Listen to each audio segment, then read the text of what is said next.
All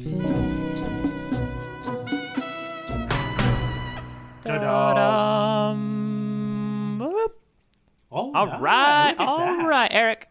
It is fantastic to be chatting with you today. Isn't it just amazing? It is. It's a perfect night on this internet conversation that you and I are having.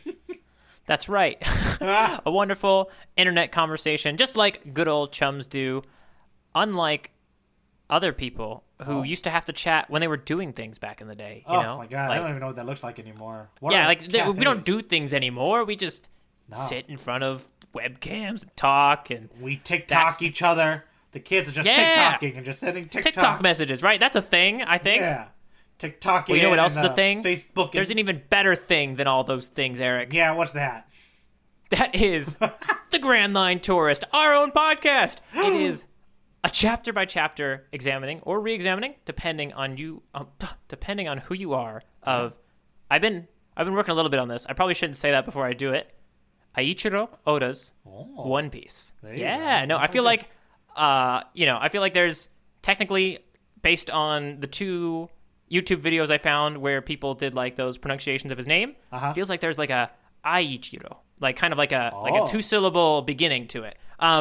Please let me know if I'm wrong on that. Write us in at grandlinetourist@gmail.com, because I would be ashamed to spread such, incorrect information. But it's kind of okay, because I'm the totally tourist. Okay. I don't know these things. You are the tourist. Yeah, this is your job. The person who should be correcting me, Jacob Jarecki, your tourist, is my friend right over there. It's my tour guide. What's your name over there, tour guide? I'm Eric Vu, certified tour guide for the last 6 months.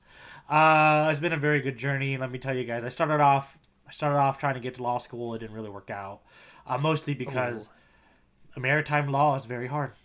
It's very hard. Yeah. Yeah. It's a whole different world. Uncharted waters. It's crazy. It's crazy, folks. It's crazy. So I decided to disappoint my parents even more and just become a tour guide on this vessel. And without further ado, I'm going to go ahead and break down the itinerary for today's chapter 15. All right. But you know what? I'm feeling a little parched. I'm gonna take a sip of water. I'm gonna go ahead and have the tourist. I don't typically do this, but I'm gonna have the tourist just talk us through. You know what? The tour guide. This is what all great tour guides do. Yes. They just pass it on to the tourists. I'm gonna take it today. This is chapter 15, Gong, and what happens in this chapter is Mayor Boodle. He goes to challenge Buggy for his town, which he loves so dearly, his treasure, and Buggy is not going to give him even like the time of day. He doesn't grace him by even coming down from the tavern. He launches his hand at Mayor Boodle for a chokehold from a distance, that's dark stuff. It's brutal. Yeah. And Boodle's in trouble. He can't do anything. He's punching his throat. It's not working out too well for him. It's got to hurt. I've never punched my throat before. I never got punched in the throat by other people either. He's tried his best. It's no good. But luckily, Luffy, he's fond of the good old mayor. He steps in to save them. Yep. He steps in to save him and proceeds to punch him in the face because Luffy is trying to... shoves him into a wall. Oh, yeah. No, I shouldn't have said punch. Oh, shoves him into a wall? I'm pretty sure that's what the homie did. Good job, tour guide. Because, this is definitely an incredibly incorrect visualization of a panel, which we're going to have to dive into in a minute. Okay. I actually thought I thought he was pushing his palm into the mayor's face to kind of clock him and then get him on the ground. It probably makes more sense if a wall is involved. I gotta really check out that panel again. No. I'm gonna trust you on this. You may have given up the itinerary to your tourist, but I think you got this one right probably. Ultimately, though, after however the mayor gets knocked unconscious, a buggy ball is fired again. Another one. Buggy balls are just going left and right, Luffy reveals to Buggy that he is a rubber man by doing Gum Gum Balloon, and he absorbs that cannonball and throws it right back at the tavern. It's a pretty rip-roaring action-adventure chapter we got here. It is. It's time to fight, man. Gloves are off. Rubber man versus what do you call him? Chop Man, right? Yeah. Chop Man, yeah. And actually, you know what? I have considering I got that possible, pushing of the mayor into the wall so wrong, there's something else I have a question about, dear tour guide, and it's, why is this chapter called Gong? I don't know. You're a great tour guide. Just kidding. I figured it was, I thought about it pretty hard, so I thought there must be some strange reason that's not obvious. I just was curious if you knew one, because I couldn't come up with one either. I mean, if we were gonna do what I do best, which is deep dive into the deep end yes. for no apparent reason. I would say the gong is kind of like the noise you hear when the tables have turned. Oh, okay. And Yeah. the tables are turning, Buggy. They are turned. Which is what I think that's our reference to, but it could No, I like it. Yeah, yeah. My tour guide said it, and I will repeat it to everybody else that I see with utmost conviction, as if it was coming straight from the highest authority. That's true. Look, 6 months on the job. That's the one thing I have is authority. Because I tell you guys when you can eat your lunches, because that's what tour guys usually do. Can I eat my lunch, tour guide? No, hell no. Oh, dang, It's not that I'm time. so hungry. I'm so hungry. No. Okay, I'll put away my Lunchables. Yes, please. And you only get one this week. I think there was a big thing you kind of missed in your itinerary rundown, which I'm sure I wrote down on the itinerary. Was we met the second mate. We met Kabaji. Oh. Psh, that's an important thing in this chapter. Yeah, No, it is. It may want. If this is the only thing Kabaji does, Kabaji is not important. But you're right. He is significant just by him being the second mate, right? Second, yeah. The second mate of Buggy. That already makes him important. But he doesn't do much in this chapter besides get revealed with a big character splash. Yes, a character splash on a unicycle with the top at the end of his sword. That's Kabaji, the acrobat, which again reinforces my very correct call of that they're all different segments of a circus show. So I'm winning there, at least. Yeah. I Yeah. didn't know this was a game and that I was losing. Yeah, Oh, but you're right though. He doesn't really do much. Everything. He pulls the sword out of his mouth, right? I guess he's a bunch of different acts. Who knows, right? Oh yeah, no, he's quite interesting because I want to say he's balancing something on his. When he pulls, I'm just oh man, it's such a cool visual. The top. He's got a top balancing on his arm, right, or something. At the end of the sword. That's wild. At the end of the sword. That's what it is. It wasn't on his arm. Oh, that's just very cool. Very nice little detail. It really makes this. I'm gonna go ahead and say it. My favorite pirate introduction yet. There it is. Kabaji. Unicycle and the jump. Very Circus Olay, I think. Well, so besides what I missed, what did you think of this chapter? It was, I want to say this may be our shortest chapter yet. It felt like the most curt. But yeah, anything hit you particularly in the mind space over there? I think the big thing is that we're seeing Luffy isn't as stupid as he seems. He knows like different things he could do.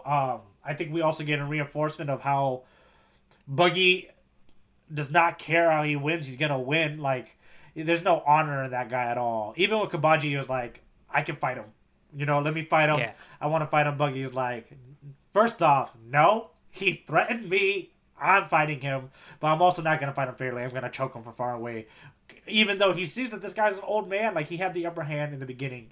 I also had to give a shout out. And then he definitely, during the fight, he has an upper hand on. Right on. There it is. Okay, yeah. I also like how Boodle is like, we've been building this town since you were pillaging nurseries. I thought was pretty funny as a line. That was a good line. Yeah, which is great. But yeah, I mean overall, there's some fun stuff, and I'm glad to. It's all like hype. I feel like this is like the hype chapter leading into the fights, right? Because this is it. This is gonna start. After this, I know for sure like the next chapter is gonna be fun action.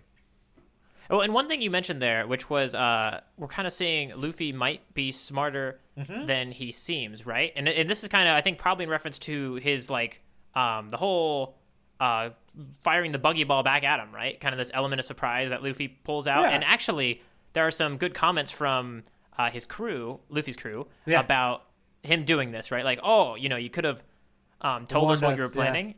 Yeah. And I did note that as... you may be convinced that Luffy's getting smarter. What I thought in my head was immediately, as if that was Luffy's plan. You know what I mean? Okay. I think Luffy's flying by the seat of his straw hat, and it's just going, things are working out his way more from his sheer willpower than from any plan that he actually had. But I'm open to the idea that he's getting there too. Maybe he's becoming more of a planning sort of person. I actually think I'm going to retort. 'Tis a word that I've learned in maritime law. All right. Which is he kind of like teases Buggy into doing it. He calls him Big Nose first. It's true. It's true. He calls him Big Nose because he saw the reaction before when he like which I may be getting him too much credit, but the way I saw it was like, I think he called him Big Nose for a reason, which is to make him shoot that ball. Get him to fire. Okay, yeah, no. because we know cannonballs and circular bullets aren't gonna pierce Luffy because he's made of rubber. Yeah. Okay. I'll take that. And there was one other interesting thought I had about this chapter overall, which was we get a very blunt description of how Buggy sees treasure versus how, maybe Luffy or maybe Boodle sees treasure. And Buggy doesn't understand when the treasure's in town. He only he says something like, it's for the termites. Gold and jewels are my treasure, right? Yep. Again, and so, he's a showman. Him and Nami share that, right? Like, they don't really understand the concept of emotional treasure, or like a memory treasure sort of deal. He's all about the show. He's all about the reputation, about the tangibles, right? Yeah, and what you said there is Nami and him have something in common. I'm going to put that as a point for my previous tinfoil time prediction that Nami lost someone to the pirates. It's actually Buggy the Clown, and she just can't recognize him. That's that's a great point for my eventual prediction paying off. All right. But that's neither here nor there. You can't. The tinfoil has to stay on until we get them proven wrong or right. And right now we're just getting more points in the right pile. That's what I heard coming out of my tour guide's mouth right there. Still TBA. It is still TBA. And remember, I just want you to remember, Jacob, that if you're wrong about any of these, your body has to start being covered slowly by tinfoil. So, as long as I get lunch eventually. Nah, you don't even get to keep your heart. That is a Wizard of Oz reference. I like it. I'm getting deep. Okay. You got good jokes, and as long as you're ready to move on. Don't go there yet. Okay, we're not ready. Keep the segue away. No. All right, Before we go back. we have seen a number of gum moves from our protagonists in this series in these last 15 chapters. Ranking them, my fair tourist. Please rank them from your favorite, from your least favorite to your favorite, and I'll give you I'll give you a breakdown of what we've had so far. Oh yeah, would you want me to use my memory to try to even see how many I can get off your list? Sure, let's do that. Okay, no, just to start this off, Gum Balloon, right? Easy. Okay. Easy. We just had that one, right? Easy peasy. Gum Gavel. That was used, to kill a lion, I think. Nice. No. It was. We saw the lion. Maybe the lion survived. We also have Gum. Oh, get me up to the roof. How did Luffy get to the roof? It was there was a Far East Movement song. Far East. I don't know that Rocket. Song. Gum Rocket. That's so obvious. Gum Rocket. And Gum Pistol, which is like a classic punch, right? Mm-hmm. Oh, and I'm probably missing one more. I'm missing one. Yeah, with his legs. Give it to me. Oh, with his legs. Okay. He's gonna use. Oh, Gum. Oh, and he's cutting everybody down with his legs. Oh, what would you call that? It's not Gum Sweep. So give it to me. Gum Whip. Gum Whip. Very good. Yeah. Okay, now I think it's easy. Gum from least to Pistol and Gum. From least to, yeah. I was gonna say obviously I think for me Gum Whip and Gum Pistol are towards the bottom. Okay. And I think I'd put Whip at the very bottom just because I think Pistol was the first one that ever came out. It's pretty exciting. Above all those, and then I think the next worst one. This is your neutral one, to be fair, because we have like 5 of them. So. Oh, okay, yeah. So we got what's the other one besides Balloon and Rocket? Gavel. Oh, you know what? It's gonna be Gavel. Okay, neutral. All right. Okay, and then we're gonna have Balloon. And then Rocket. Rocket. There it is. Congrats. Yeah. Gavel's the one I'm least sure in that positioning in there, but I just think it's the more standard the move. I guess I like the. I think my thought process for ranking these is kind of like how inventive was the use in the moment, right? Mm-hmm. And I just think Luffy getting to the top of that tower and Luffy redirecting a cannonball, those are just really inventive uses. A lot of the other ones are just pure combat, Yeah, pure, I'm going to hurt you, yes. Yeah, so those two stood out to me. So, that is a well brought up there, maybe every 5 we should re-rank, I'm gonna get 5 more. Yeah, we see more of them, but you actually found one that I totally forgot about, which was Gavel, so good on you, dude. I did not have that on my list. And it just happened, and I missed it. Goodness. I actually don't know. I thought I was paying you a premium for this tour guide service. Again, like... It doesn't include lunch. Nah, it doesn't. Well, I mean, it includes lunch for me. I don't know what you're talking about, buddy. All right. Anyways, let's do some laughs. The laughs would help you forget the hunger pains in your stomach. Okay. Laugh, I'll eat the laughs. OP, got jokes. Here we go. Yeah. So here we are. Oh. Why keel haul me? It's Kabaji the acrobat. I just liked this introduction to Kabaji. Wait, what did he say? Ridiculous. You got it right. What was he says, keel haul me. Why keel haul me? I guess it's keel haul must be something bad that you do to somebody. He's like, but that's what one of the pirates says. Yeah, I did not know. When I read that word, I was like, what's this guy saying? Is he having like a small mental breakdown in this moment where he's... No. I think it's just like, I think it would be similar to saying like, why golly gee? Like, just like, oh wow, little old me. That's amazing. You know what I mean? It just is like, but why punch me in the face? It's Kabaji the acrobat. Yeah. So I'll stop doing that voice before everyone turns on the podcast. No, it makes it so much funnier that that's the guy's voice, I imagine now. But I just, especially since Kabaji then proceeded not to do anything in this chapter. Diddly. So I love the fact that, like, just kind of, especially also, we had this, it's kind of like this is the second time we've had this joke of bringing out the next, first mate. This is bringing out the second mate. I thought it was a lot of fun. This is such a precursor, just a little wink and nod to you as a foreshadow. This is a precursor to how like the One Piece formula is later on per arc. You always kind of get like I talked about a few chapters ago, like we see the main villain and we see his like right and left hand, man or woman, and all this stuff, and like whether or not they pay off that hype, I don't know. It depends on what Oda wants to get across to us, right? So this is kind of a fun little nod to that. Do you have any other jokes? I only have one. I kind of talked about it earlier. Oh, what was your one? Just remind me. My one was I really like that Luffy's like, "Hey, Big Nose," right after he knocks out the poodle, he goes, "Hey, Big Nose," and then like he's literally playing on Buggy's insecurities. Like, who's a bigger idiot at this point? If Luffy's an idiot, then Buggy's a bigger idiot for falling into. It's true.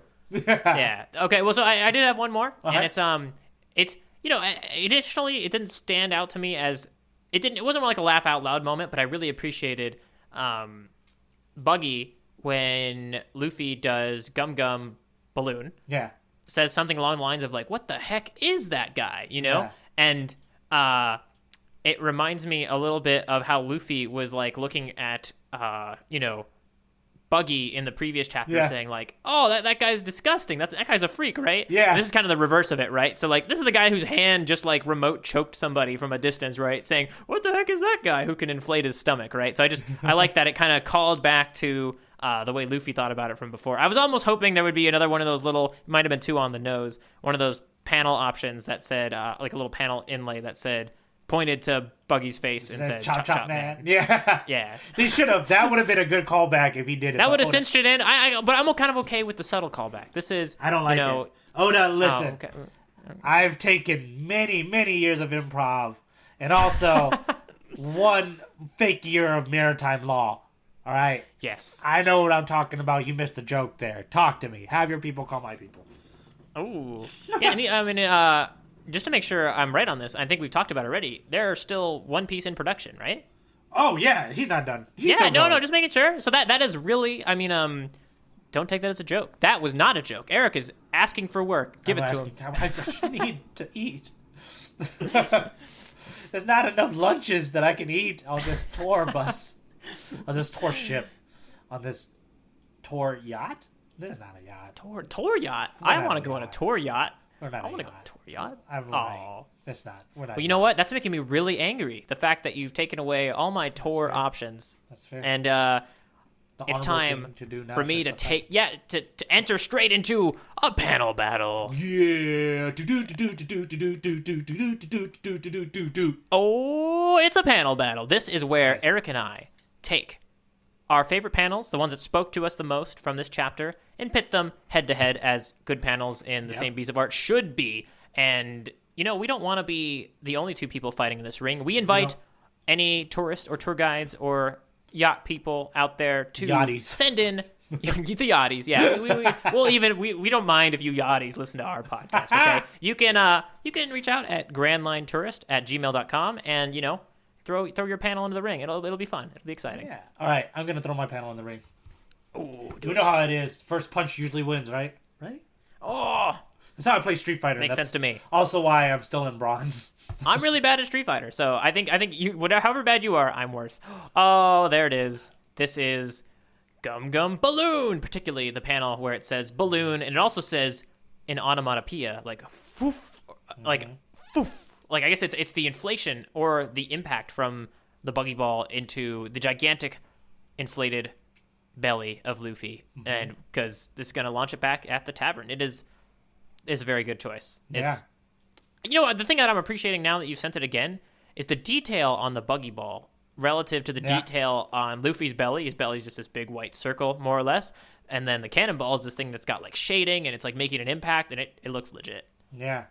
When I saw this panel, I just kept thinking of that great song, 99 Gun Gun Balloons.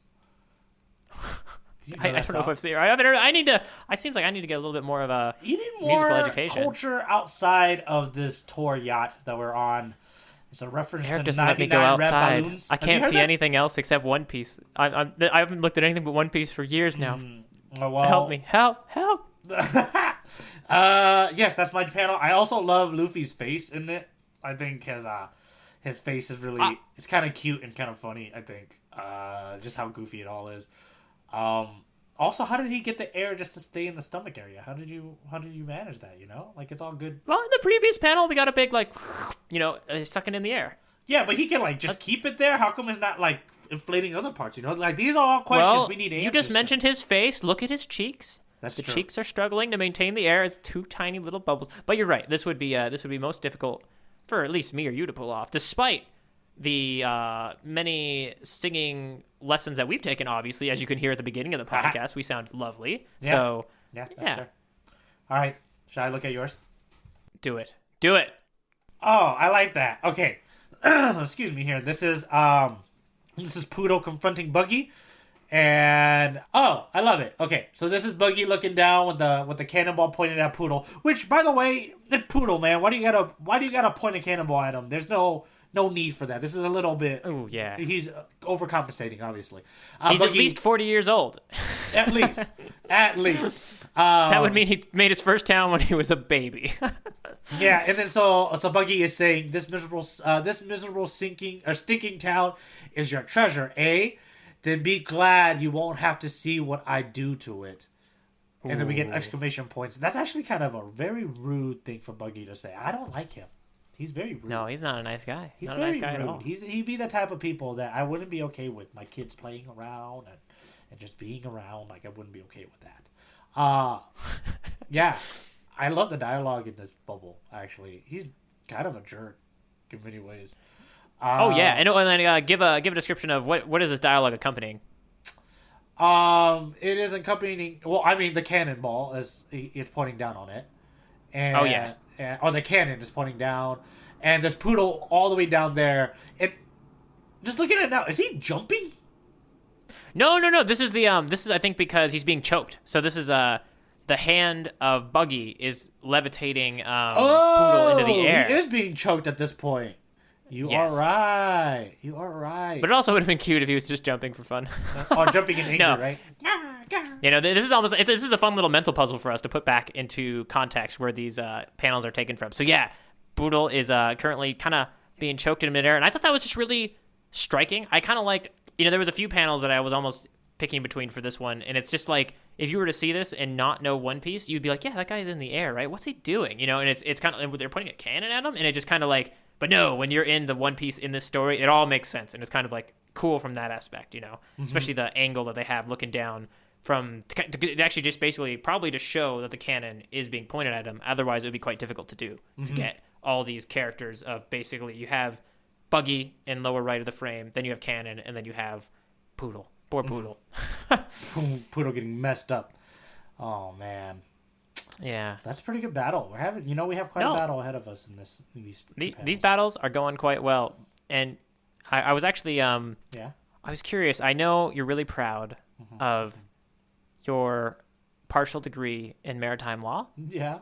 And so I was just hoping that I was hoping you could write up in proper maritime lingo my will. I want who I want to leave my treasure to. You should like this. I want to leave all my treasure to you. So I just wanted, a snippet from what the contract that the maritime law stuff taught you. I just want just to hear how it's gonna sound. I'm gonna agree to this, but only if you slow fade me out for the end of this episode. Oh, so you have to slow fade this. All right, here we go. This is the first reveal. Jacob does the editing. Do it. You got my promise. All right, here it is. Hark, hark. Jacob Jarecki, first of his name, wind due south, promises thee, the herald, the tour guide, Eric Fu, first of his name, caw. It's supposed to be a parrot. Oh no. Don't write that down. Don't write that down. It's supposed to be a will.